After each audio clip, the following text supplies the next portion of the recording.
अस्सलामु अलैकुम वरहमतुल्लाहि वबरकातुहू। मैं हूं सैयद अब्दुल वहाब शिराज़ी। जादू नगरी और जिन्नात की दुनिया वीडियोस का ये सिलसिला हमारा जारी है और इस सिलसिले की एक और वीडियो लेकर आपके सामने हाज़िर हुआ हूँ। आज की वीडियो में मुख्तसरन आपके सामने थोड़ी सी बात रखूँगा कि जादू काम कैसे करता है। ये भी सवालात उन सवालात में से एक सवाल है जो बहुत सारे लोगों के जहन में पैदा होता है कि जादू काम कैसे करता है। तो एक तो जादू के अंदर सबसे पहली चीज़ ये याद रखें कि जादू भी अक्सर जिन्नात ही के ज़रिए होता है। यानी जादू में चूँकि जादूगर ने शैतान के साथ दोस्ती लगाई होती है, उसके साथ एक एग्रीमेंट किया होता है और उस एग्रीमेंट के तहत वो शैतान से मदद हासिल करता है और शैतान किसी और शैतान की जिन्नात की ड्यूटी लगाता है इस काम के लिए और फिर वो जादूगर उस मुआहदे के तहत उन जिन्नात को बेचकर उस बंदे पर मुख्तलिफ़ किस्म के असरात डालता है। अब ज़ाहिर बात है कि वो जिन आकर फ़ौरी तौर पर किसी आदमी पर हावी नहीं हो सकता, फिर किसी आदमी के करीब नहीं आ सकता। चूँकि अल्लाह ताला ने हमें जो कलाम दिया है, हम जो कलिमात पढ़ते हैं, हम जो वज़ाइफ पढ़ते हैं, हम जो कुरान पढ़ते हैं ख़ास तौर पर, और जो मसनून दुआएँ हैं ये पढ़ते हैं, और हम जो ज़िक्र करते हैं, ये सारी चीज़ ज़िक्र में आती हैं। कुरान सबसे बड़ा अल्लाह का ज़िक्र है, नमाज अल्लाह का बहुत बड़ा ज़िक्र है, मसनून दुआएं जो मौका महल की हैं सब तमाम अल्लाह के अज़कार हैं। तो ये जब हम पढ़ते रहते हैं तो शैतान को या किसी जिन को हमारे क़रीब आने का या हमारे साथ छेड़खानी करने का मौका नहीं मिल सकता। क्योंकि इंसान जिस वक़्त ये शैतान और जिन दूर बैठ कर इंतज़ार करते रहते हैं कि किस वक़्त ये इंसान गाफिल हो, किस वक़्त ये नापाकी की हालत में जाए और मुसलसल उस नापाकी में रहे, किस वक़्त ये जो है वो इससे ज़िक्र अज़कार से, अल्लाह के दीन से, इन चीज़ों से दूर हो तो हम उसके क़रीब जाएं। तो जब एक आदमी मुसलसल नापाक रहता है, मुसलसल बेवुज़ू रहता है, मुसलसल जो है वो नमाज और कुरान को छोड़ देता है, ज़िक्र अज़कार मसनून दुआओं को छोड़ देता है, तो फिर इन जिन्नात और शयातीन को करीब आने का मौका मिलता है और फिर ये इंसान पर जो है वो तरह तरह के अपने जो तरीक़ाकार इनके होते हैं उसके ज़रिए ये इंसान पर उस जादू के असरात जो हैं वो मुरतब करना शुरू करते हैं। उनमें सबसे पहली जो चीज़ है वो ये होती है कि ये इंसान की सोच को बदलते हैं। इंसान की सोच आहिस्ता आहिस्ता नेगेटिव होना शुरू हो जाती है। इंसान पॉजिटिव के बजाय नेगेटिव सोचना शुरू कर देता है। इंसान सही के बजाय गलत सोचना शुरू कर देता है। इंसान के जहन में अच्छे ख़यालात के बजाय बुरे ख़यालात आना शुरू हो जाते हैं। इंसान को सोते हुए डरावने ख्वाब आना शुरू हो जाते हैं। तो यही वो बुनियादी हरबे होते हैं जो शयातीन की तरफ से वसवसे इंसान को डालकर और तरह तरह के डरावने ख्वाब इंसान को दिखाकर, बुरे ख़यालात के इंसान के जहन में डालकर, बुरे तसव्वुरात इंसान के जहन में डालकर, ये पहला स्टेज होता है कि जो जादू की तरफ या जिन्नात के असरात की तरफ जा रहा होता है आदमी। तो इस मौके पर इंसान को चौकन्ना हो जाना चाहिए। जिस आदमी को डरावने ख्वाब आ रहे हैं मुसलसल, बार बार, कभी कभी तो आ जाता है, ज़ाहिर है वो भी होता शैतान की तरफ से है, लेकिन जिसको मुसलसल डरावने ख्वाब आ रहे हैं और जिसको मुसलसल बुरे ख़यालात आ रहे हैं और जिसकी मुसलसल सोच जो है वो नेगेटिव बनती जा रही है, तो उसे एकदम से मुतनब्बे हो जाना चाहिए। उसे समझ जाना चाहिए कि वो यूँ समझ लें कि पहली स्टेज जादू की या जिन्नात के असरात की या आसेब की पहली स्टेज या पहली सीढ़ी पर उसने कदम रख लिया है। यहाँ पर इसे कंट्रोल करना बहुत आसान होता है, निहायत ही आसान होता है कि आप फ़ौरी तौर पर अल्लाह के कुरान के साथ जुड़ जाएं, बाकायदा उसकी तिलावत करना शुरू करें, नमाज की पाबंदी शुरू करें, सुबह शाम की या मौका महल की जितनी भी मसनून दुआएं हैं उनकी पाबंदी शुरू कर दें। इंशाअल्लाह ताला आपको कुछ भी नहीं होगा, ये सब कुछ ठीक हो जाएगा। लेकिन लोग आमतौर पर यहाँ पर गफलत करते हैं और इस मौके पर या तो बिल्कुल गाफिल लेते हैं और या जिनको कुछ थोड़ा सा एहसास होता है तो वो गलत लोगों के हाथों चढ़ जाते हैं, उनको गलत लोगों के हाथ चढ़ जाते हैं। मिसाल के तौर पर किसी ऐसे जेली आमिल या जेली पीर या उसके पास जादूगर के पास चले जाते हैं या उसको कहते हैं जी मुझे डरावने ख्वाब आ रहे हैं, मुझे ये अपनी अलामात बताते हैं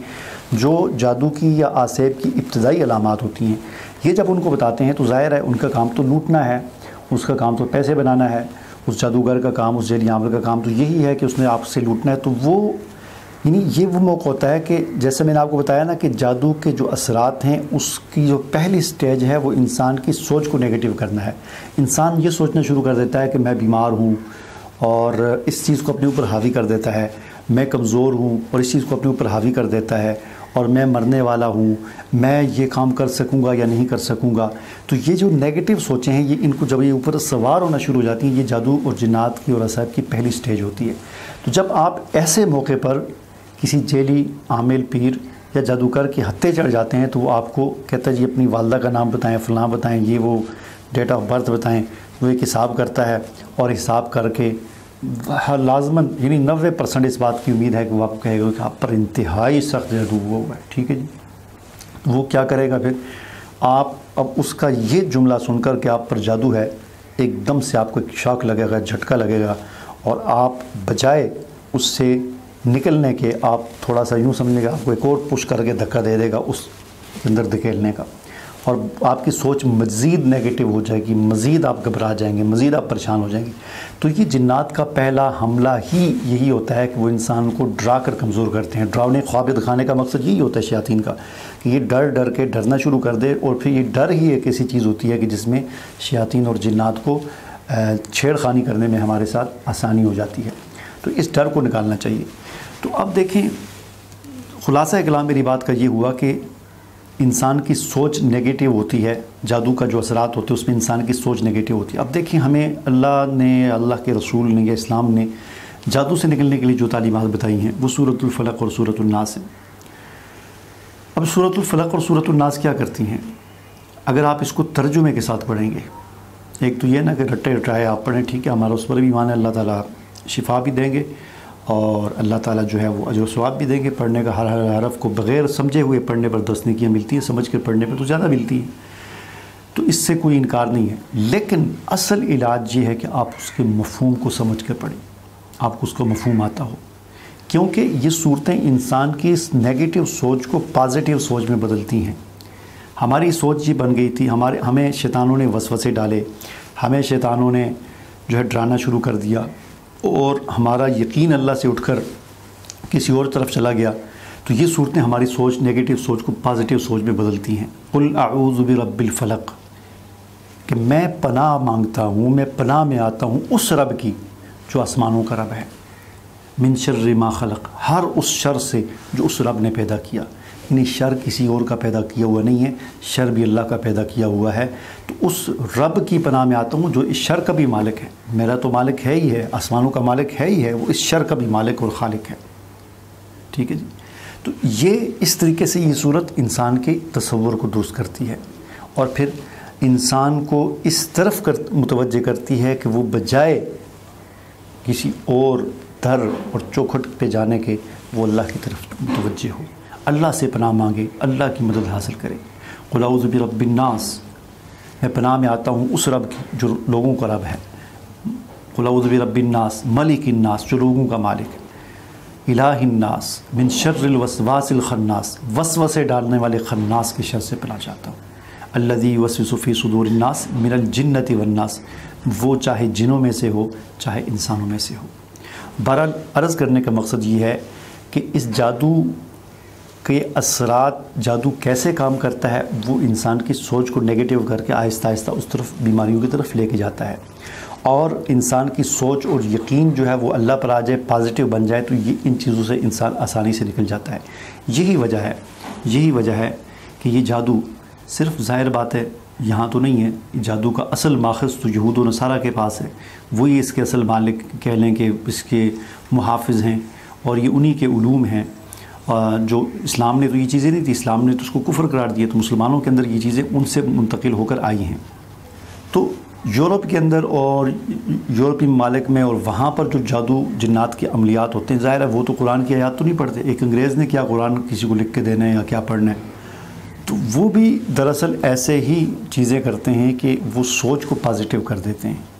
علاج کے لیے سوچ کو پازیٹیو کرتے ہیں، اور اس طرح کے حربے وہ آزماتے ہیں۔ اور اس میں ہوتا یہی وجہ ہے کہ ایک پرچی اگر کسی کو دی جاتی ہے تو اس پرچی پر کسی کو اگر یقین آ جاتا ہے تو اس کی یعنی یقین سے اس کی سوچ جو ہے وہ پازیٹیو ہو جاتی ہے، وہ ڈر وغیرہ نکل جاتا ہے تو ٹھیک ہو جاتا ہے۔ لیکن اگر یقین نہ آئے، انسان کو یقین نہ ہو، تو پھر قرآن بھی پڑھتا ہے پھر بھی اس پر اثر نہیں ہوتا۔ تو یہ وہ بنیادی چیز تھی جو آپ کو میں سمجھانا چاہتا تھا۔ امید ہے آپ کو سمجھ آ گئی ہوگی۔ مجھے اجازت دیجیے، اللہ حافظ۔